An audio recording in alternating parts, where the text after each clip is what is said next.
Penguin Random House Audio presents The Paper Solution. What to shred, what to save, and how to stop it from taking over your life. By Lisa Woodruff with Mary Pleckham. This is the author, Lisa Woodruff. A note to listeners.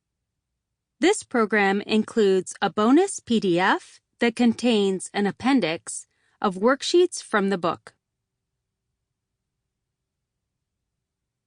Author's Note. The stories in the paper solution are all true, and they're gleaned from my personal experiences, the stories of clients I've worked with, and anecdotes that podcast listeners and Organize365 community members have shared with me. Some of the identifying characteristics have been changed in certain stories, and a few stories have been combined in the editing process. But it's important to me that you know that you're not alone in dealing with the paper tsunami in your life. This is an issue in homes and with families everywhere. And the good news? There's a solution. Listen on. To my husband Greg and our children, Joey and Abby, you make our house a home.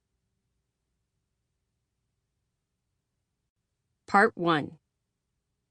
We are drowning in paper. Chapter 1.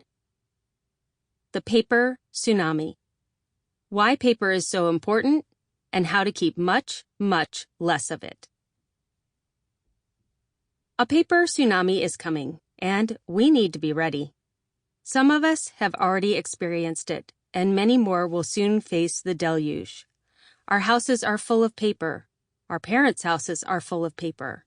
And some of us have grandparents' houses full of paper too. That's generations of clutter waiting to crash down on our unsuspecting heads. But there's a better way.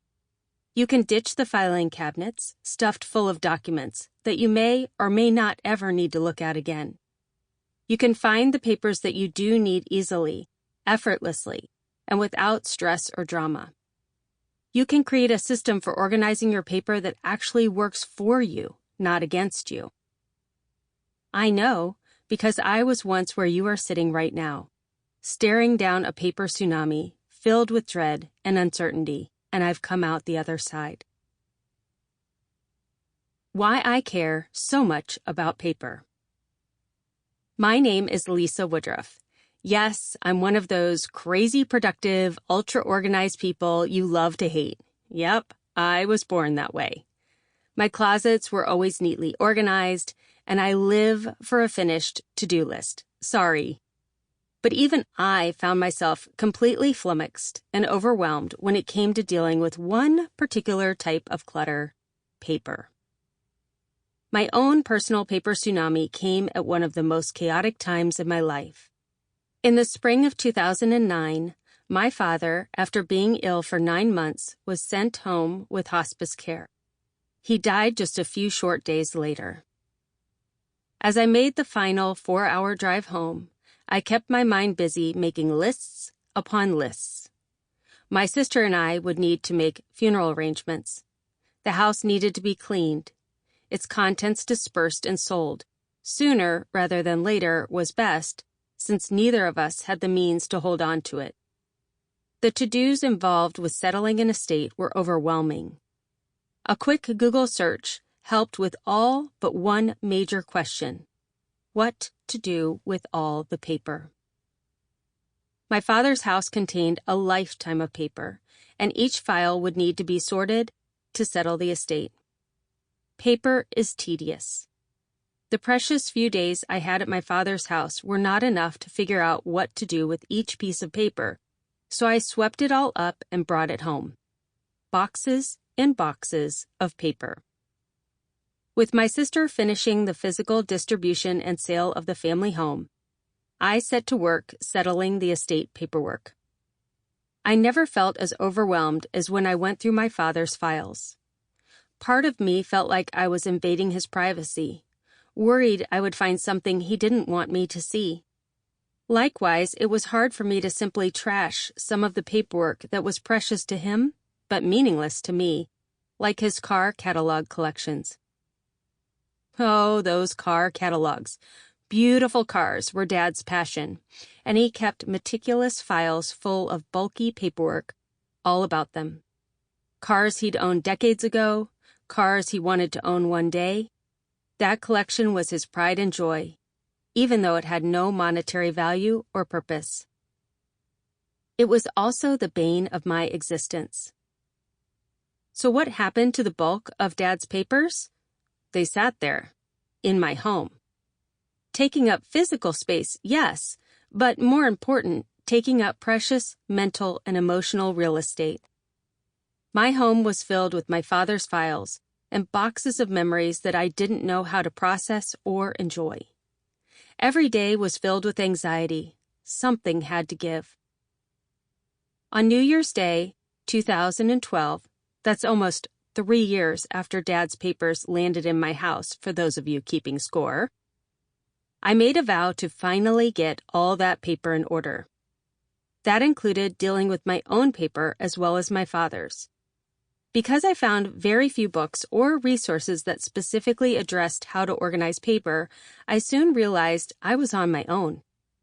I took a deep breath, dug in, and for the next 3 months, through trial and a lot of error, I dealt with the paper, sheet by sheet. Even those out-of-date car catalogs, which I recycled in the end. Eventually, my home became close to being manageable again. I turned my paper problem into the paper solution. I started blogging about my experience with the goal of sharing advice with others facing the same sort of paper crisis. And people really responded. Some of them were like me, cleaning out a family house or a loved one's estate. Others were simply overwhelmed by the school forms, monthly bills, medical forms, and other detritus of everyday life.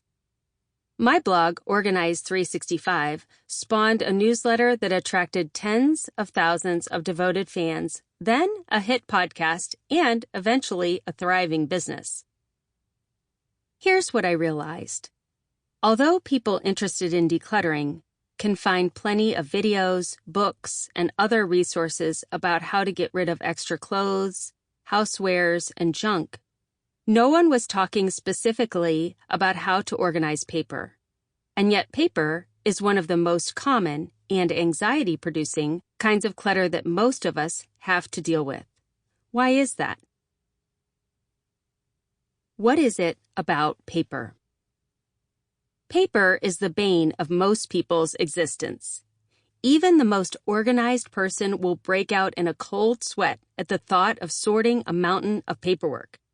So why is it so hard for even otherwise tidy people to get their heads around their paperwork?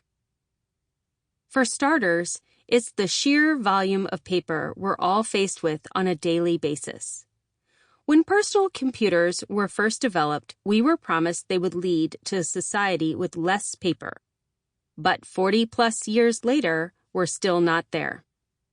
Although the paperless office was first proposed in a Businessweek article way back in 1975, today the average office worker is still estimated to come in contact with about 10,000 pieces of paper every year. And we're not just overwhelmed with paper at work. Americans face a daily deluge of paper at home, too. It comes in the mail. Kids bring it home from school. Our activities send out newsletters and calendars, and we often get behind in its management. The average American household processes a paper stack as high as a 2-story house every year. And the paper keeps coming. The United States Postal Service delivers over 484 million pieces of mail each day. The majority of the 4 million tons of junk mail that Americans receive annually ends up in landfills. This does not even begin to include the heavy amount of paper that we actually want or need to keep. Paper is not pretty. It's not fun. It is practical. But it can also be tedious, and nerve-wracking. Paper. Sample complete. Ready to continue?